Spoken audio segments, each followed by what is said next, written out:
इन किसान भाई के खेत में सबसे बड़ी समस्या ये आ रही है कि ये कह रहे हैं कि हमारे खेत में पोका बोइंग आ गया।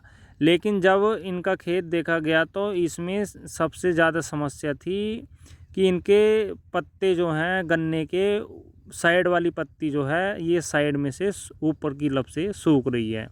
और जब बिल्कुल ठीक तरीके से देखा गया तो भाइयों ये टेम्परेचर की वजह से हो जाता है। लेकिन ये कह रहे हैं कि पोका बोइंग आ गया हमारे खेत में, तो भाइयों पोका बोइंग की वजह से ये गन्ना इस तरीके का नहीं हुआ है। और काफ़ी किसान भाइयों के सामने ये समस्या है, वैरायटी चाहे कोई सी भी है, लेकिन ये दिक्कत सभी के सामने आ रही है कि हम ऐसा लगता है खेत जैसे सूखने लगा है। तो भाइयों ये सूखा नहीं है खेत, इसके आप भाइयों पर्याप्त नमी अपने खेत में बनाकर रखें। और पर्याप्त नमी बनाकर रखोगे तो भाइयों कोई दिक्कत अपने खेत में नहीं आएगी।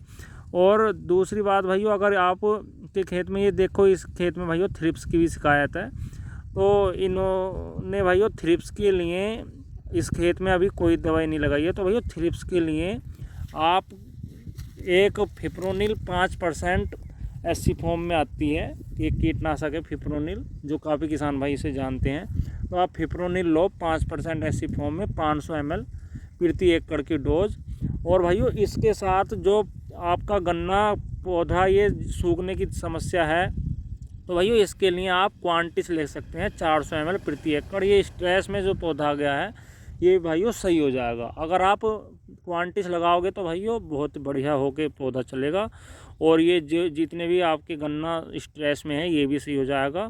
और टेम्परेचर भी भाइयों, अगर आप लगातार पानी देते रहोगे अपने खेत में, नमी बनाकर रखोगे, तो भाइयों वो भी सही अपने आप हो जाएगा। इसमें ज़्यादा कोई दिक्कत वाली बात नहीं है। अगर आपको ऐसा लग रहा है कि हमारे खेत में दिक्कत है, तो भाइयों बीज की गोब खींच कर देखें या नीचे से तोड़ कर देखें, जड़ की साइड से कोई गिंडार वगैरह दीमक है तो भाइयों उसी हिसाब से अपने गन्ने में दवाई भी लगाएं। अगर आपको ऐसा लग रहा है कि नहीं हमारे तो पत्ती नहीं सूखा और बिचाले की गोब खींची तो गोब भी निकल आई और नीचे से काला सी गोब निकली, उसमें गिंडार है, या जड़ देखी तो जड़ में भी यही समस्या आई कि गिंडार है, तो भैया इस चीज़ अगर ऐसी भी कोई दिक्कत है तो भैया उसी हिसाब से आप दवाई लगाएं। अगर ये आपके खेत में ये ज़्यादा दिक्कत है तो भैया आप फिप्रोनिल के साथ इमिडाक्लोप्रिड भी ले सकते हैं, या आप सीरासागिर ले लो 100 ग्राम प्रति एकड़, उसमें फिप्रोनिल भी होता है और इमिडा भी होता है। अगर आपके सामने ये दिक्कत है कि गोब भी तरह से सूख रही है और गिंडार वगैरह है, तो भैया इस चीज़ का ध्यान रख के आप अपने गन्ने में स्प्रे करें। मैंने बताया अगर आपके खेत में ये दिक्कत है, एक तो ये थ्रिप्स वाली और दूसरा ये पत्ते सूखने वाली, तो इसके लिए आप 500 ml फिप्रोनिल 5% एससी फॉर्म में लें प्रति एकड़, और दूसरा लें क्वांटिस 400 ml प्रति एकड़, और इन दोनों का घोल मिलाकर अपने खेत में शाम के समय स्प्रे करें।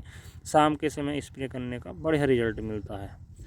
और भी कोई भाइयों जानकारी चाहिए तो कमेंट में पूछ सकते हैं। और पानी की मात्रा लें भाइयों 200 लीटर प्रति एकड़।